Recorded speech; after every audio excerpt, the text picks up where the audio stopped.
महाराष्ट्र विधानसभा निवडणुकीचा निकाल लागलेला आहे। महायुतीने जोरदार मुसंडी मारली आहे। मुंबईतील 36 मतदारसंघांपैकी 22 मतदारसंघ महायुतीच्या तर 14 मतदारसंघ महाविकास आघाडीचे उमेदवार विजयी झालेत। मात्र मुंबईमध्ये मराठी भाषिक आमदारांची संख्या घटल्याचं समोर आलंय। बघूया। मुंबई म्हटलं की मराठी हे एकेकाळचं समीकरण। जागतिक पातळीवर मुंबई ही मराठी माणसाची ओळख। मराठी अस्मितेचा मुंबईत मोठा लढा उभारला होता।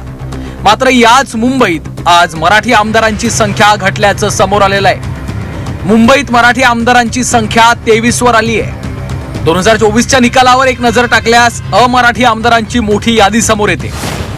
यामध्ये मलबार हिल मधून मंगल प्रभात लोढा, घाटकोपर पूर्व मधून पराग शहा, मुलुंड मधून मिहिर कोटेचा, चारकोप मधून योगेश सागर विजयी झालेत। मुरजी पटेल यांचा विजय झाल्यानं गुजराती आमदारांची संख्या 5 वर गेली आहे। बोरेगाव विधानसभा मतदारसंघातनं विद्या ठाकूर विजयी झाल्यात, तर बोरिवलीतून संजय उपाध्याय हे निवडून आल्यामुळे उत्तर भारतीय आमदारांची संख्या 2 झाली आहे। सायन कोळीवाडा मतदारसंघातनं कॅप्टन तमिळ सेल्वन यांचा विजय झालाय। ते मुंबईतले एकमेव दाक्षिणात्य आमदार आहेत। तर मुंबादेवी मधनं अमीन पटेल, मालाड पश्चिम मधनं असलम शेख, मानखुर्द शिवाजीनगर मधून अबू आझमी, अणुशक्तीनगर मधून सना मलिक आणि वर्सोवा मतदारसंघातनं हारून खान या 5 मुस्लिम उमेदवारांचा विजय झालाय। 2019च्या निवडणुकीत अमराठी आमदारांची संख्या 11 होती। 2024 मध्ये मुंबईतील 36 मतदारसंघांपैकी 13 मतदारसंघात अमराठी उमेदवार विजयी झाले। यामध्ये भाजपकडे 8 मराठी तर 7 अमराठी भाषिक आमदार आहेत। त्याचप्रमाणे शिवसेनेकडे 5 मराठी, 1 अमराठी आमदार, राष्ट्रवादीकडे 1 अमराठी आमदार आहे।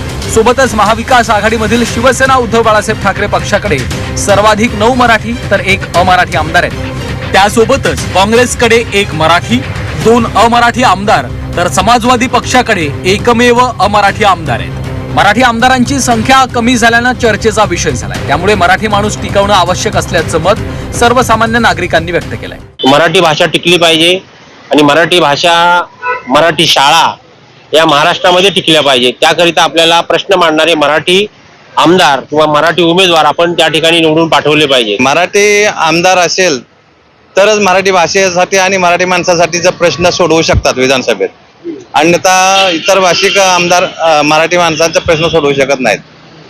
तसेच मराठी आमदार निवडून येण्यासाठी मराठी माणसांमध्ये आणि महाराष्ट्रीय माणसामध्ये एकजूट असणं गरजेचं आहे। महाराष्ट्राची मूळ भाषा मराठी, मात्र राजधानी असलेल्या मुंबईत मराठी भाषिक आमदारांची संख्या दिवसेंदिवस कमी होताना दिसतीये।